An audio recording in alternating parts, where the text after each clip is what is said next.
start off Welcome our to Myopia Defend Your Childhood. This week we're talking about which is actually that's more like a Elm later Street. Freddy. With A Nightmare on Elm Street, which is a movie that I should have looked up the date of beforehand. 1984. Yeah, I'm going to pretend like Wes Craven nailed it. Not only have I, we This recorded an is episode on it a already. Johnny Depp. But further, I don't know about vehicle. you, but I knew about this, of course. I'd say Heather Langenkamp because I've seen the vehicle, Treehouse but that's before. where the vehicle stopped, kind of. I'm Nick Hoffman, host of My Anyway, Innovative Childhood. this is a good episode. Jeremy? A movie I had And honestly never seen and before. I've seen the kill of That's Scary Johnny Depp, Terry. which This a is good one. Daniel. And I've, of course, seen some of the Unfortunately, he lead doesn't get to sequels. color a bitch in this movie. Not I don't realizing think, that does Freddy he? doesn't do He too much wasn't really that talking talkative in this movie. So it was not good. not Really that I good. necessarily admire Second, you'll just notice casual that sexism there was a change at the beginning in of my this. serial We killers. are not but part of the This ESO isn't network Aaron anymore. Sorkin's Freddy. I'm working on a Confederation Sorkin's podcast Freddy with some friends Krueger. of mine. That's a real But talkie if you talk like Freddy Myopia and want Krueger. us to be part of your network, feel free to let us know. Thanks, We bitch. would. This is be actually willing to very kind of talk, and I have quiet some new in programs some coming ways, down the like very pipe. repose But movie. just You don't know see the that killer much. ESO or not, She's existing. it's always going to be everyone the knows the premise of this movie, podcast right? you come to know and love over the years. Well, the way I really But enough of that first, I business. think, Next encountered this time we're gonna character, be talking besides about, like parodies on Tiny Friday Toons, the was the 13th. Treehouse of Horror episode And with the week- Groundskeeper Willie. 2 weeks later, One of the to round all-time out the month, classics. Case we're in going to be point, talking about they don't ever give you Hellraiser. that full story. And That's all Hellraiser you need to itself know. is kind of an That awesome Treehouse's Tour is one of little the best 8 choice that minutes you of guys made for television us. ever put And if you're together. interested in It's making great, more choices right? with us, Yeah, okay. you It's been a sure while. should. So, let's screw over Daniel. Jeremy, you want to give us the plot synopsis? Our polls are always open. Plot And in fact, synopsis. November is going to be the winner of the Heavy kids Hitter are Action going to Star sleep Month. and they are getting We'll do a whole month murdered by devoted to them. a So please keep horribly voting on our burned, Facebook disfigured and our guy. Twitter. And And it's I mean, it's Oh, as and simple of as course, that. We follow get us the everywhere. Thanks smallest for those explanation. who came I'll to give see the me movie rip Terminator. that credit, having show. just seen It If you Chapter took any of those 2, where they pictures with me, explain Pennywise's feel free to origin post to them. Tag death. Myopia. Oh, It boy. was And if kind of you're a new to the relief show to say, because of that, yeah, there was this guy welcome. named Freddy. We If you killed want to him, see me and he's live, coming November back 7th, I'll for be revenge. riffing on Well, specifically, Snowbeast, which is Mama terrible. Drunk. Mama doesn't So get thanks. drunk. Mama has fun. Oh, she had fun this entire movie. Yeah, then. I guess let's, She was quite flammable by the end of it. as we saw. Oh, spoilers. everything. Sorry. Well, yeah, I mean, 35-year-old movie. 30. Yeah. Hey. Wow. Hey. I just did that in my head. Yeah. There you go. So I would guess Wes Craven saw Halloween and thought we should set everything in the suburbs, and then we go from there. Well, I mean, Wes Craven was already doing horror. Welcome to My Open Defend Your Childhood. This week we start off our Heavy Hitters Month, which is actually that's more like a later Freddy. Yeah. With A Nightmare on Elm Street, which is a movie that I should have looked up the date of beforehand. 1984. Yeah, Wes 1984. Craven nailed it. This is a Johnny Depp, I guess, vehicle. I'd say Heather Langenkamp vehicle, but that's where the vehicle stopped, kind of. I'm Nick Hoffman, host of My Innovative Childhood. On panel we have Jeremy? and Steve-O. and Hi, bitch. That's Scary Terry. This is Daniel. yeah. Unfortunately, he doesn't get to call her a bitch in this movie. I don't think, does he? He wasn't really that talkative in this movie. Yeah, this is- not that I necessarily admire just casual sexism in my serial killers, but This isn't Aaron Sorkin's Freddy. Aaron Sorkin's Freddy Krueger. That's a real talkie talk Freddy Krueger. Oh yeah. Oh, thanks, bitch. Oh, thanks, bitch. This is actually a very kind of quiet, in some ways, like very repose movie. You don't see the killer much. She's exists in dreams. Everyone knows the premise of this movie, right? You have to. Well, the way I really first, I think, encountered this character, besides like parodies on Tiny Toons, was the Treehouse of Horror episode with Groundskeeper Willie. One of the all-time classics. Case in point, they don't ever give you that full story. That's all you need to know. That Yeah. Treehouse's Tour is one of the best 8 minutes of television ever put together. It's great, right? Yeah, okay. It's been a while, so let's screw over Daniel. Jeremy, you want to give us the plot synopsis? Plot synopsis. Well, it's basically kids are going to sleep and they are getting murdered by a horribly burned, disfigured guy. And it's as simple as that. We get the smallest explanation. I'll give the movie that credit, having just seen It Chapter 2, where they explained Pennywise's origin to death. Oh, it boy. was kind of a relief to say, yeah, there was this guy named Freddy. We killed him, and he's coming back for revenge. Well, specifically, Mama Drunk. Mama doesn't get drunk. Mama has fun. Oh, she had fun this entire movie. Yeah, then. I guess let's, She was quite flammable by the end of it. as we saw. Oh, As was spoilers. everything. Sorry. Well, yeah, I mean, 35-year-old movie. No. 30. Yeah. Hey. Wow. Hey. I just did that in my head. Yeah. There you go. So I would guess Wes Craven saw Halloween and thought we should set everything in the suburbs, and then we go from there. Well, I mean, Wes Craven was already doing horror for like a decade before this came out. I mean, he did The Hills Have Eyes before this, which was kind of about this middle-class family being terrorized by these mutants. And then before that was The Last House on the Left, which is also kind of in the suburbs. That was like out at a lake house out in the middle of nowhere. Okay. Yeah, Oh, I same mean- with Hills Have Eyes. That's out in the No, it's desert. out in the desert, yeah. But the targets were still kind of middle-class suburbanite figures. Well, and if I may quote IMDb on Last House on the Left, which I have not seen, 2 teenage girls head to a rock concert for one's birthday. While trying to score marijuana in the city, they are kidnapped and brutalized by a gang of psychotic convicts. Yep. Hooray! Oh, Yay. that's only half the story. Well, you don't want to give away the punchline in the joke. Okay. I don't know. Maybe it's a stay tuned. I've seen the remake, which is 90s. Is it 2000? It's 2007? somewhere around there. Yeah. It's not great. Yeah. Yeah, it's fine. Did anybody see the remake to this? Oh, the one where he's a rapist? Well, I mean, I think he was always No. kind of supposed to be a rapist, but yeah. Well, I mean, back then, when this movie was originally made, rape wasn't a crime. It was just the murdering part that got him in trouble. As the alcoholic mom kept emphasizing, he murdered over 20 kids and did things. So we had to let him go. Yeah, and you got some of those sort of weird rapey vibes, Yeah. the boyfriends in the beginning. It was just like, it's fine. We're like really hands off on this. Let's just keep going. Well, speaking of hands off, when she's taking Yeah. that bath, that hand is really getting in there. Oh, yeah. Well, that's kind of a thing. That's a great shot. I'm sorry. I like that shot.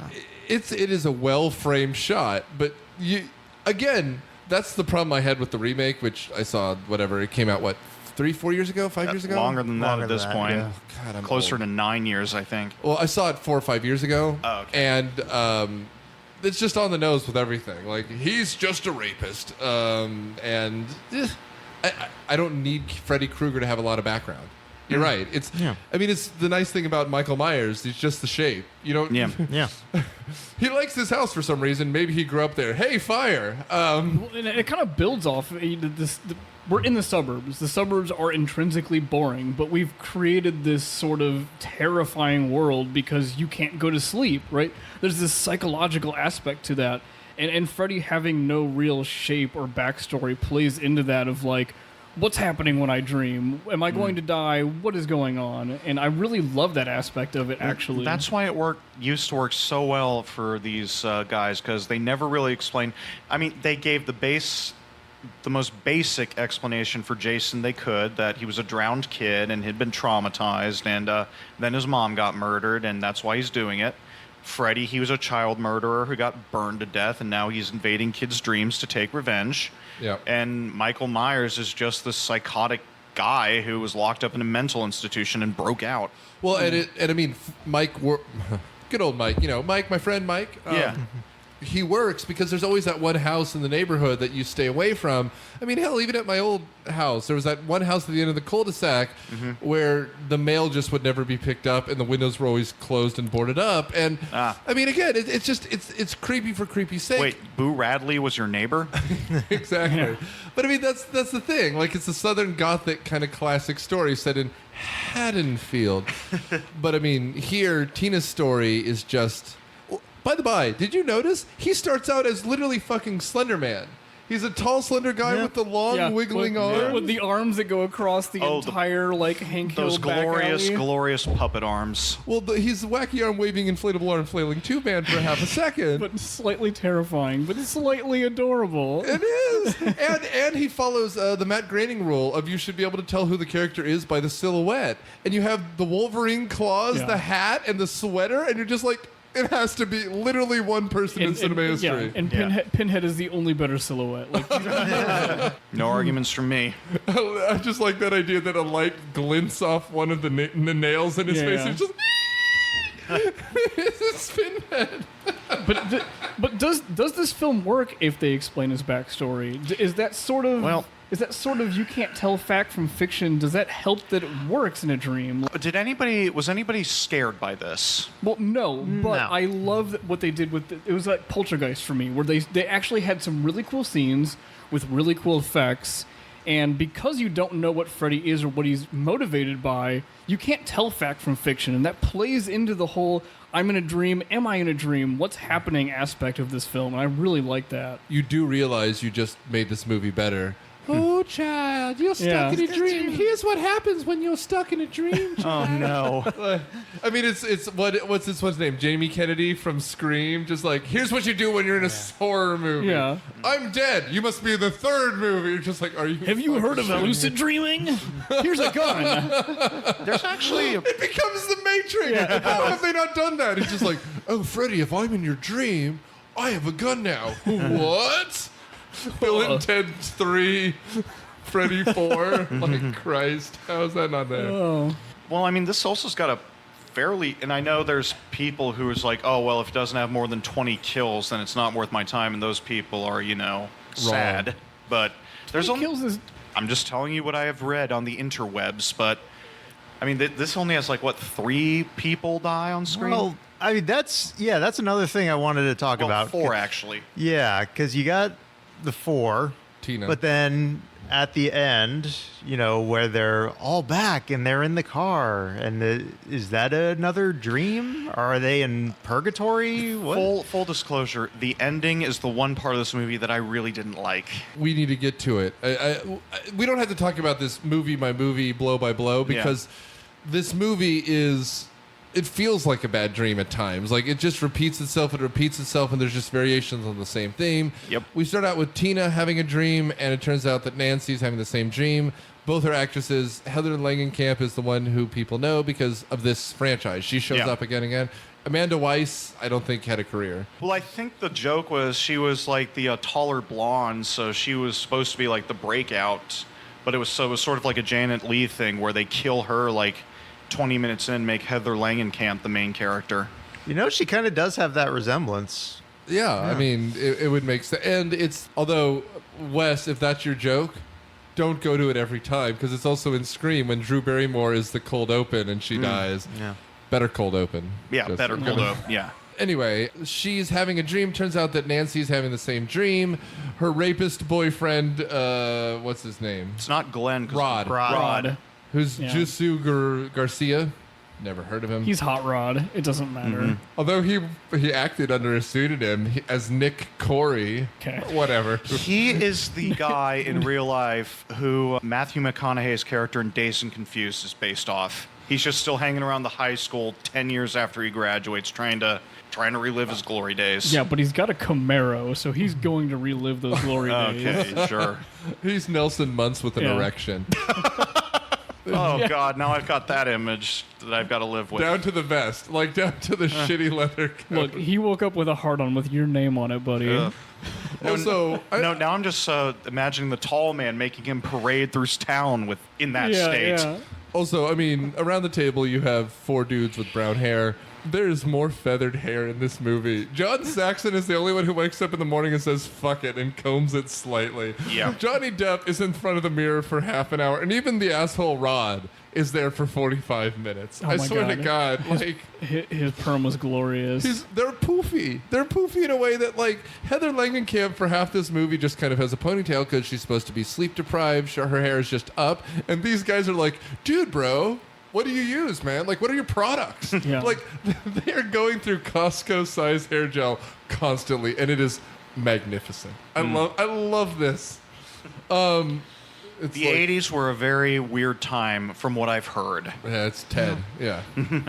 Not an ounce of blow or weed. See, this is the other Craven thing. Just which a is lot of booze. Just so much booze. And awesomely enough, one person is consuming it for the entire cast. Yeah.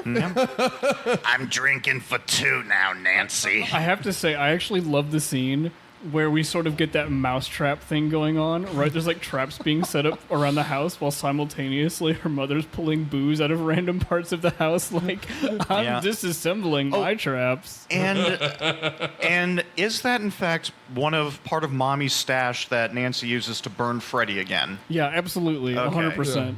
Oh, yeah, she's walking down the stairs and there's just a handle of Jack sitting on the staircase. You know, she was just too drunk to conceal it, to drop it off on the stairs. I'll remember to put this away, probably. But what if I'm thirsty and there's nothing nearby? What if I'm too drunk to get back up the stairs? I might need this. What if I get thirsty while going up the stairs? It's a common problem. You can't fall off the wagon without another sip. So the deaths, like you said, happen kind of in threes. The first one happens at a guy-girl sleepover party. Ooh. And Jimmy Depp here is Heather Langenkamp's girlfriend or boyfriend. Yeah, right. Was that a genuine mistake or a genuine joke? That was one of them joke 'em ups that I meant to do the whole time. I see. Nancy is dating Glenn, and Rod is dating Tina. And essentially, Rod is just a straight-up rapist. Let's say it. Like, she's like, I don't want to see you tonight, Rob. Nah, I'm kind of here now. He pulls a knife on Johnny Depp. He's just a dickhead. But when they go up to, quote, bang on her mother's bed, that's when shit gets weird. Yeah. Spoilers, they do. Yeah, they don't, do they ever? Another thing about the 80s that this movie reminded me of, the whole pantsless wearing guys shirts look. That was very popular. Yeah, the risky business. Yeah. What I will say, though, is if I'm a producer, Wes, are you sure you want to have the girl who has loud screaming sex be the 15-year-old? You could just say she's a senior in high school and she's 18. Yeah, that was something that creeped me out. Like, first off, was it better or worse that they mentioned she was 15 after they had sex? 100% worse than it was afterwards. Because, again, the dude's driving the car. I'm like, fine, they're seniors. They can be 18, 19 and be a senior. That's not crazy. Rod is clearly 35. Why not? Everyone has coke eyes in this movie. Rod is 35, and Tina in the first scene, you swear, is 30. And then suddenly they're in high school with a bunch of students who were in their 30s. And well, and I mean, again, full disclosure, I've riffed one of these movies. We saw We Hate Movies do one of these movies. I hadn't seen the original in its honest form, and so I was like, oh, I know what these movies are. Turns out that this is the one good one. But the second I saw Tina's Mom... Whoa, Dream Warriors, come on. That's... New Nightmare. I will fight you to the end. I will watch all of these, and I will judge which one of you is more wrong. But here's the thing. At the end of the day... I thought Tina's mom was a cokehead, and then the whiskey and the vodka just kept appearing, and I was like, "Oh, we have a twist in the trail." Oh no! Tina's mom was only in the first scene, or first, third Oh, scene, you're right. whatever. Yeah. And then she goes away. All you see is a little bit of tasteful cleavage, and she's taken away, whisked away by Coming back to bed. whisked away by Tina's mom. Hey, it's Tina's mom's boyfriend here to whisk you away to the sex dungeon, and then you never see them again, either one of them. And subsequently, Tina gets kind of a great death. I mean, she gets torn apart by Wolverine. Like, we get these claw marks across, and then she gets full on exorcist. Like, she gets pulled across the wall onto the ceiling. She's contorting, and then just blood explodes out of her like a gusher. It's amazing. The best part of that was immediately afterwards, because they actually treated it as realistic instead of everyone thinking, oh, well, this means Freddy Krueger's actually like, Rod clearly killed her because he was the only other one in the room, so we're arresting Rod. And apparently he was born, 25 years earlier, and he's just a greaser and has a switchblade on him constantly? Guess so. Because he just pulls it like it's a fucking scene out of Grease. It's incredible. Or Guys and Dolls or whatever. The weirder thing is when he goes on the run and then tries to find Nancy, instead of like leaving a note, he like full on tackles her and puts his hand over his mouth. Shh, I'm not the killer. Yeah, you're the killer. I'm sorry, buddy. Is that an erection you have again for some reason? But yeah, so, and then we get introduced to her father somewhere along the line here, John Saxon, who's kind of the best part of this movie. He gets top billing. He deserves it. I mean, you said he was in some Italian porno or something? Like a lot of Italian B movies. He was in some Argento movies. Yeah, he was in, what was it, Tenebrae? Am I pronouncing that right? Tenebrae. Tenebrae, that's it. I mean, and he's kind of the best part because honestly, him and Johnny Depp are the only people who can truly act in this movie. If you told me that they gave Nancy Robert Englund, come on. Yeah. Well, yes, but Robert Englund doesn't do much. That's true. Yeah, this Right? one he doesn't have much to do. He's Jaws. He's the shark. Like he's Bruce the shark. He just kind of shows up or I mean, I guess Jaws in the Bond movie. He just shows up and does the one thing he does, which is be creepy, drag his fingers along things, Randomly slice off his fingers. hey, watch this. I mean, he goes kind of Michael Keaton for I did all like 30 that. seconds. It was kind of a Beetlejuice moment. Yeah. It was like good, yeah. I do realize there's more room in this world for comedy horror other than the Cornetto series. And I mean, and I love those movies, but, well, first, fuck it. Nick Frost, Simon Pegg, do more because you guys are great. And I don't need either of you in Tarantino's Star Trek. I'll just be blunt. Yes, please. I like Tarantino, and at first I heard it, I'm like, okay, but I'm like, no, man, you're gonna ruin everything, and half the cast is dead, so just let Star Trek start over another way. So at this point, we have what? We have Freddy, who's made himself aware. We even know his name, Frederick Krueger. Well, we don't know the Krueger part. We know the Freddy part. Right. Well, it opens with that nursery rhyme and those kids skipping rope, which I'm still not sure if that was part of the dream, although it would make sense that they are. Is it all partially dream, all partially... Yeah, like how would the kids know about Freddy Krueger? Are they having the nightmares too? Well, so the original flashback is the lore, right? And then you eventually learn, okay, Freddy's the guy that went around murdering kids earlier, and that's where the lore comes from, and presumably this little song that comes from, right? Yeah. So we get these like glimpses of lore, but it's a good point, and that's why I like the scene where he cuts his finger off and like cuts himself open and he's full of maggots, because it is sort of comical and it's sort of Beetlejuice, but it's sort of fucking weird, and it makes you question what you're seeing and if it's real, and it turns out we don't know if it's real. Well, and to your point, it makes me wish this was more of a one-off, because the ethereal nature, again, I hate this illusion because the more I think about the movie, the more it pisses me off. But it's the Inception thing of, if at the end reality doesn't matter, don't end the movie, right? And that's what it is. Like, maybe it's real, maybe it's not. Who cares? And it keeps spinning. And that's what they do here. We start in a dream, we end in a dream. Is the middle part the dream, or is it reality? We don't know. Movie ends. Nancy's just nuts. That's the whole and that could be the whole film, right? Well, one of the weird things is it never establishes. I know later in the movies they discuss his background and get more into that, and at least try and offer some explanation. But this one, it's like, why is he only appearing at first in kids' dreams? I mean, Jason Voorhees was already out in the open and doing what he did. Well, and to your point, Simpsons goes further to explain it. Like, well, since I can't get you in real life anymore, I'll get your kids in their dreams. Well, that's But only because they touched Willie. But regardless, I'm letting that lie like a Matt Quinn line. I don't even know where I'm going. At this point, Nancy believes the dream because her best friend has died, and she decides to go to school the next day because... Also, all the adults forget that there's been horrible traumatic things, but it's, Reagan's era, and apparently everyone's mom is either on uppers or alcohol, so whatever. Nancy has a dream when she falls asleep in English class. She sees a scene right out of Twin Peaks where the girl in a body bag beckons her. Tina's in a body bag reaching out to her. Which is 100% Twin Peaks, right? Which actually came out after this. Awkward. Well, I put a lot of allusions to Frederick Krueger into Twin Peaks because I feel he's a good reflection of the psyche of the 80s.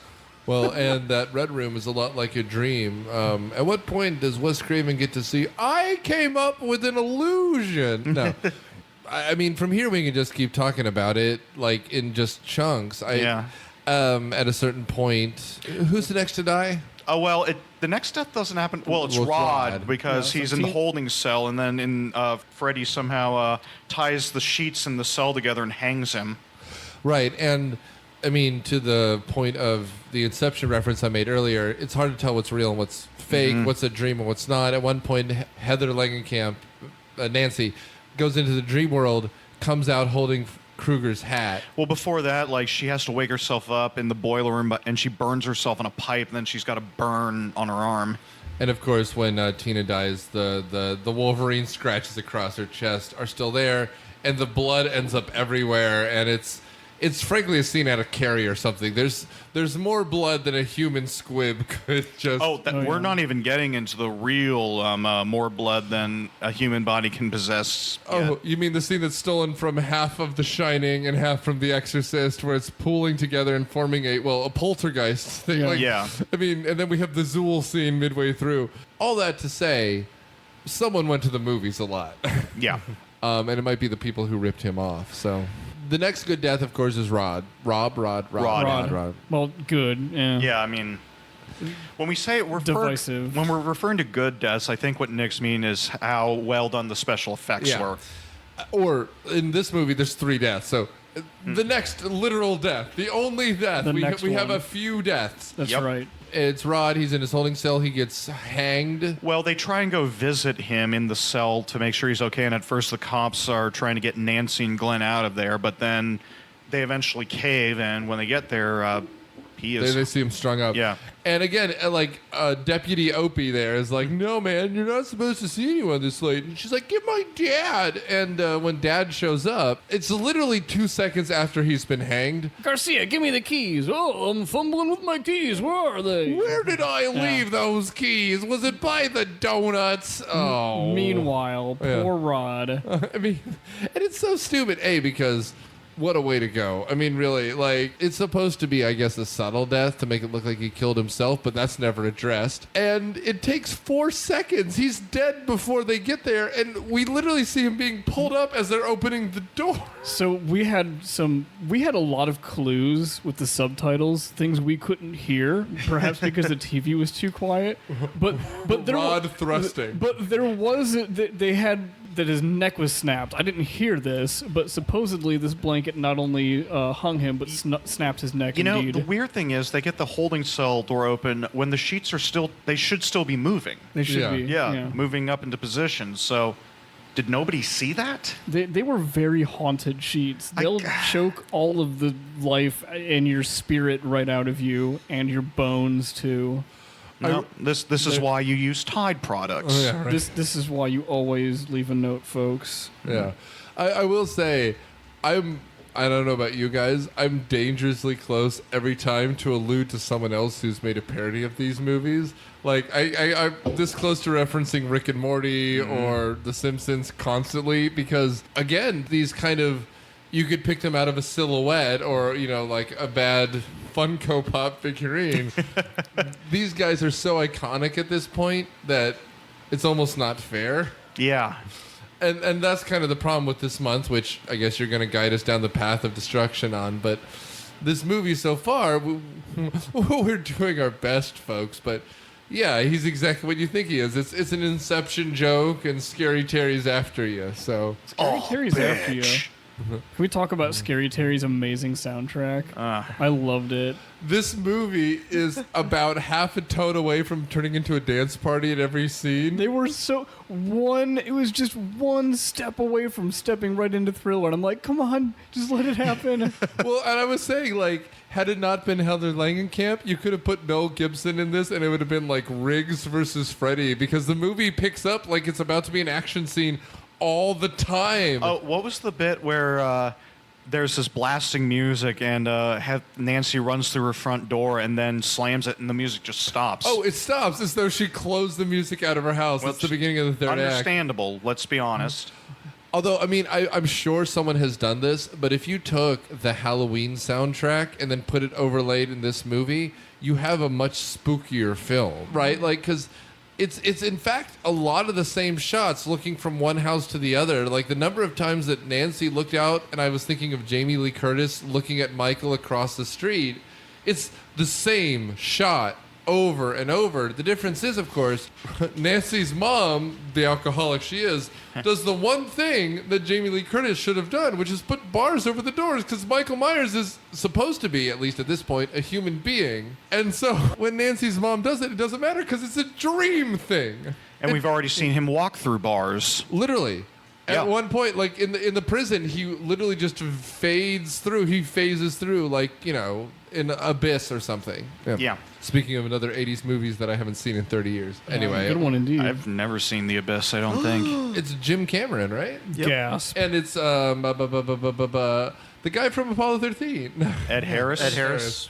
I always think of him as yelling at Tom Hanks, which he does a lot. Yeah. Yeah. I mean, frankly, the only other death I want to talk about is my favorite, which is Johnny Depp's. Oh, yeah.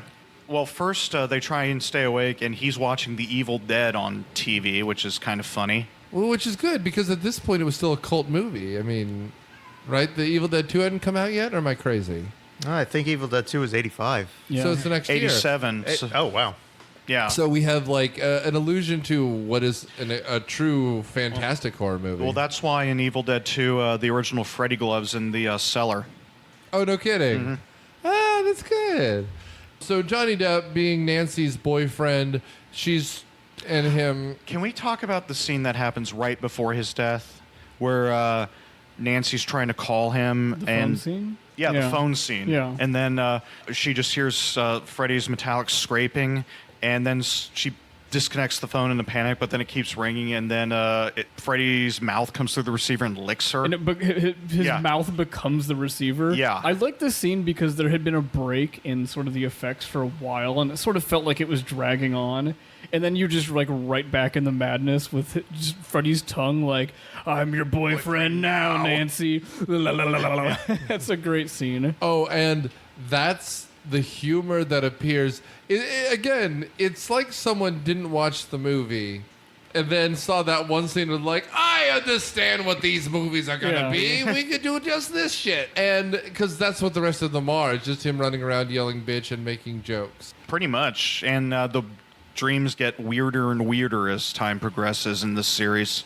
Yeah, there's no longer that illusion of, is this a dream? Is this reality? It's no, Is this a glimpse into the past? Like the boiler room, I think, is implied to be where Freddy either lived or was murdered. After the phone call is when we get to Depp's actual death, where he is dragged into the mattress by Freddy's claws, and then this geyser of blood just erupts. Well, and this is a scene that old people make fun of millennials for. Why would you be listening to records when you're watching the television? Yeah. Miss Naked USA's gonna be on. Don't you want to hear what she has to say? Mom, I don't care what she has to boob. Says the same generation that watched Wizard of Oz while playing Dark Side of the Moon. Yeah. Exactly right. Poor Glenn, I forgot to see There were Mrs. drugs America. involved there. There were drugs involved. It makes more sense. Yeah, Miss Naked USA or whatever she said. So Glenn had this coming, though, because Nancy only gave him 2 directives in this whole film, and they were, 1, don't fucking fall asleep, and 2, don't fucking fall asleep. And Glenn screwed up both of them. Twice? Yeah. He fell asleep. She woke him up. He's like, no, I wasn't asleep, which is what you say when you've fallen asleep. And then he fell asleep again with that glorious bare midriff of himself. And was sucked into the blender of the mattress. Which is amazing because Freddy pulls the TV and the turntable in with him. Yeah. And then And we never see them again. No. nothing. And not even bits from the TV, just blood. Although I do like the little slowed down moment with the blood cascading across the light fixture and it's just like wobbling slightly. Well, and that to me, that was the scene I was alluding to, which is half Exorcist, half The Shining. It's 'Cause great. It's just Yeah. a wall of blood, and then it does that thing that The Exorcist does where it's just pulling against the ceiling. Yeah. And again, I can't talk about how great that scene is enough, but like... They almost ruin it, though, With in the what? next shot, because the next shot, paramedics arrive. Well, but when the paramedics arrive, the first thing we see is, this is the comedy of the movie, but literally the paramedic puts a blood bucket underneath. It's just a mop bucket and the blood is draining into it. And It's seeping through the floor, yeah. well, right. But then John Saxon goes in and goes, it like opens the door, kind of shudders because it's a horrible scene. And he turns to the deputy and goes, what did the coroner say? And he goes, John, he's been puking in the bathroom since he looked. Yeah. And you're just like, wow, that's all you need to know. Yeah. We don't need to see. And again, it's a pretty good director with no budget. So what does he say? Look, I've shown you what I can show you. Everything else is going to be described on actors' faces. That's all you need to That's see. all you need. But the effects are few and far between, but they're memorable and they're very entertaining. So I can't fault them for that. Sure, they had a limited budget, but they really made it work. Yeah, it was good. And then Heather decides, essentially the plot, her answer was before Johnny died, was to say, what we're going to do is I'm going to go to sleep. You're going to wake me up. I'm going to bring him back to the real world, and we're going to kill him. Now Johnny's dead. You're a jock. You have a baseball bat. Even though he's wearing a football jersey, but whatever, it's sports. He's wearing jock. half a football jersey. Girl. The sexy half. I mean, it's so funny how all these movies, no matter what they are, good or bad, someone started in them, right? Like, I forget, at least Danny and Jeremy and I had this discussion before, but like, you have Jamie Lee Curtis, you have Johnny Depp, hell, even Bruce Campbell, Jennifer Aniston, like, was in what, a Leprechaun movie? The first one. Like George Clooney was in Attack of the Killer Tomatoes. Wasn't Kevin Bacon in Friday the 13th. Mm-hmm. You start somewhere, and Johnny Depp is nothing in this. He just has to be the morality sucks boyfriend because Heather doesn't want to have sex with him. Nancy doesn't want to have sex with him. And then his death, like, he's a much better actor than Rod, to say the least, right? But like, he just gets pulled down in a, again, fairly sexual way, and he's fighting back. Like that's the one scene you've seen, right? We don't sexual. He's grabbed by the crotch and pulled down. Yeah. What's weird is we never see his dreams, which I think would have been interesting if they'd done that. Oh my god, it would have been what's the movie where you can't jerk off for 40 days? Oh, 40 Days and 40 Nights. Yeah, that's the one. It would have just been like that mountain range of boobs that he flies through. That's Johnny Depp's dream. No, but it is interesting. You only see the female perspectives from the dreams, and it does kind of beg, at least for me, I begged the question initially, like, is it just these girls having this dream? And then Rod, reveals, like, oh no, I've had this dream too, but you never see it. I think he was just flirting with her. I think you're right. It was only. Yeah. I mean, again, if Freddy's a rapist, that makes sense. Like, no, it's just the girls, and he's like, dude, man, I had that dream too. Let's fuck. Like, Yeah. I mean, but again, Wes didn't bother with that. Like, that wasn't his story. He wasn't going to tell it. So whatever. At this point, we have the final showdown. Nancy goes back into the dream world, and what she does is she sets up the bunch of Home Alone traps, and then sets like a digital watch to go off in 10 minutes. So when that goes off, ideally she'll wake up and she'll be grabbed onto Freddy, and he'll come into the real world. And by this point, her mom has finished off her fourth bottle of the evening that we've seen. And that sounds like a joke. I don't think it is. No. She had her walking around bottle. She pulled one out of the linen cabinet. And then we saw her tucking into her third at least. By the time she falls asleep on the couch, she goes, don't worry, honey, I locked all the doors. Yeah, but where's the keys? No, I locked them all. Great. What a champion. Yeah. I mean, to be fair, though, she's the one who said, Freddy Krueger was killing her kids, and we didn't know what to do, so I just burned him all, burned him Mommy alive. killed him. And then she reaches up into, like, the furnace fireplace, which everyone has a furnace for Southern California, but whatever, and pulls out the glove, which is kind of the best. She's just like, I have my own killer trophies. Look, this is a hockey mask from someone named Michael Myers. Like, he just goes out, which is awesome. She's crazy and a drunk. So they're with this guy. He wore a Bill Shatner mask, and we don't know why. But he had a jumpsuit and a Bill Shatner mask. Oh, you're right. I was thinking of Jason, wasn't I? You motherfucker. He looked like the Scream, from the painting. We could do this all day, and we will. The Adventures of Drunk Austin Mom. Powers. Don't tell mom the babysitter's drunk. Anyway, the last act of this is her literally fighting Freddy. Yeah. I have no end to this joke. There's no joke. There's no joke. It was actually a worked. very uneventful scene. Well, to be it honest. works, and then she pulls him into the real world, and she's trying to, like, since the police are next door with Glenn's family, get them over here, and they don't believe her until what? I think she's broken all the windows in the house. She That's breaks when all they the believe windows, her. and I think Lights him on fire. One of them sees Freddy. No, we see Freddy, but he's just out of frame.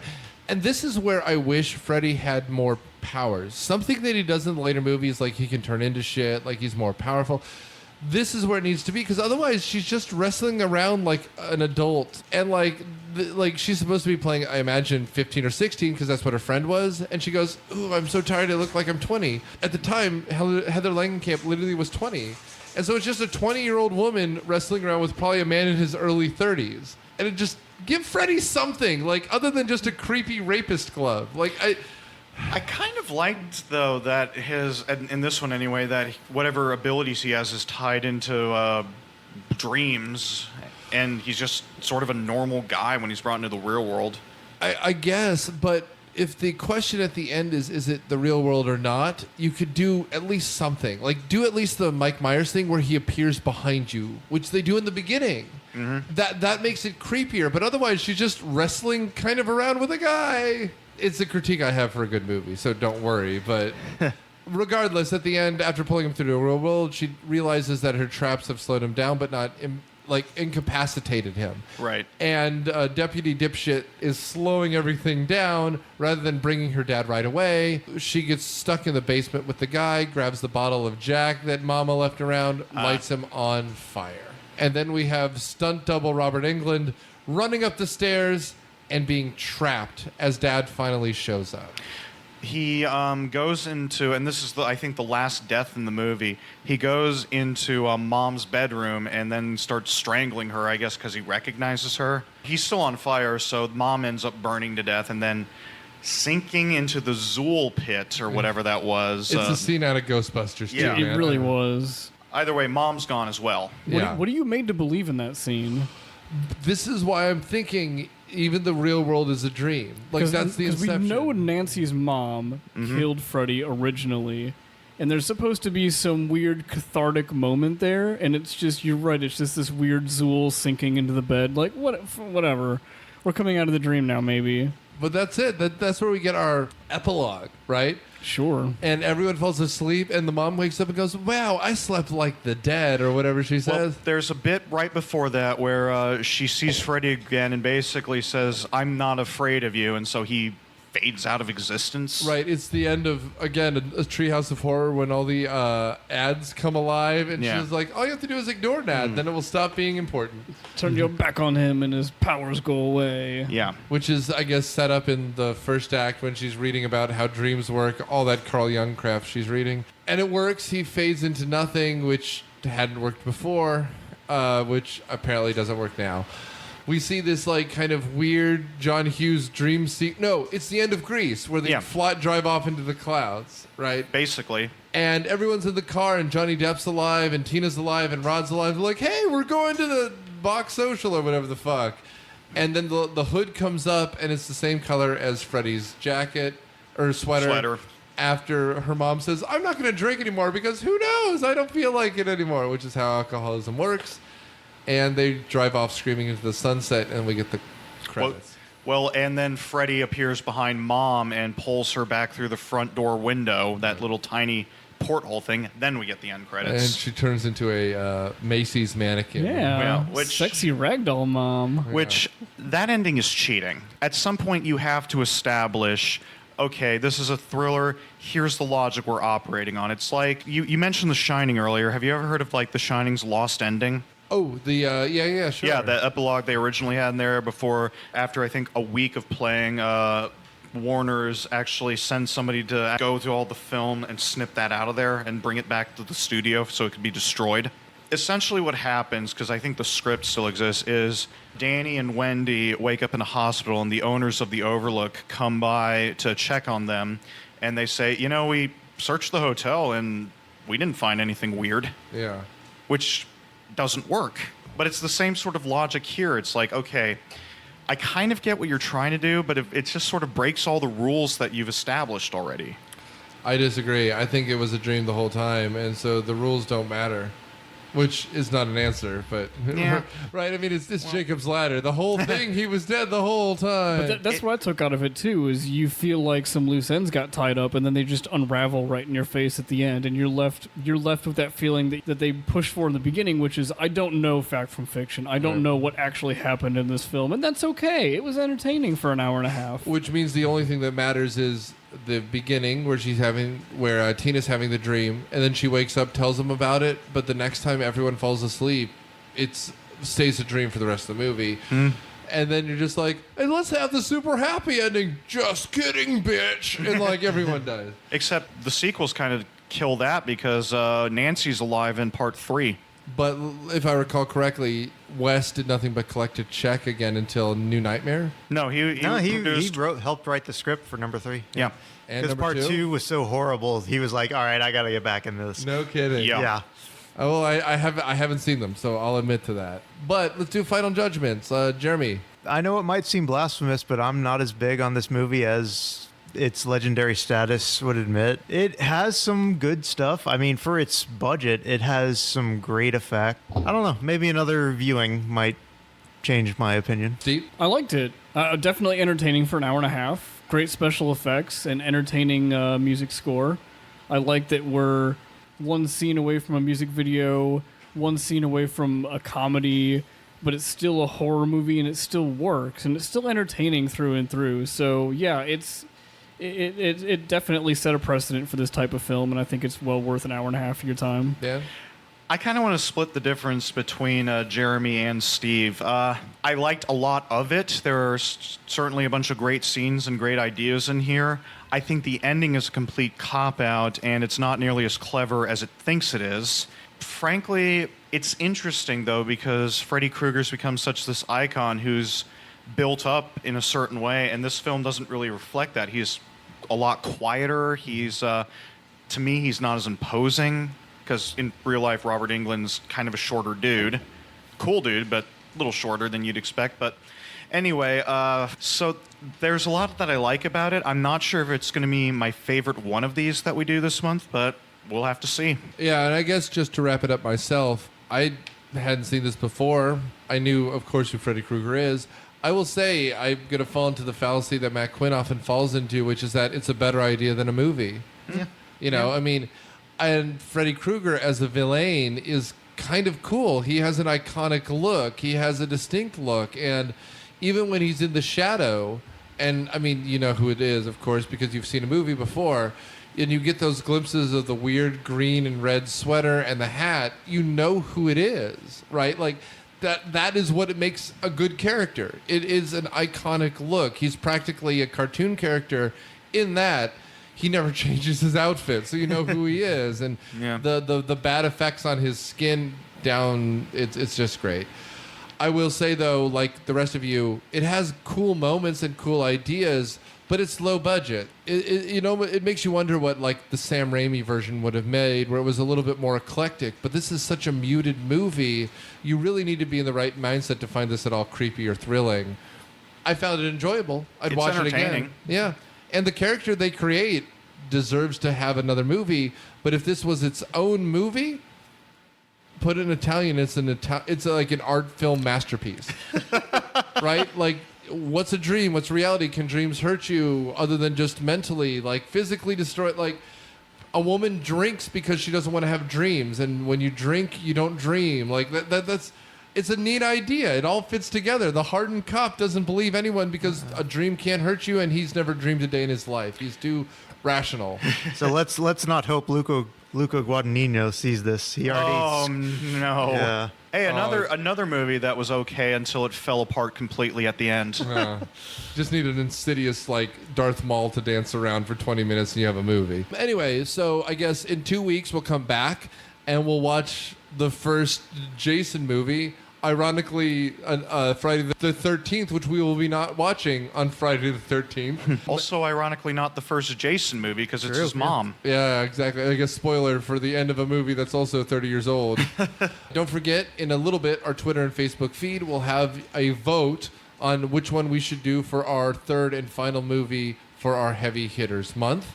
I know what Daniel's hoping for, and I just don't want to watch Tiny Dolls, but I guess I will if you make us. Stay tuned every other week when we put a beat of your past on trial, and thanks for listening, guys.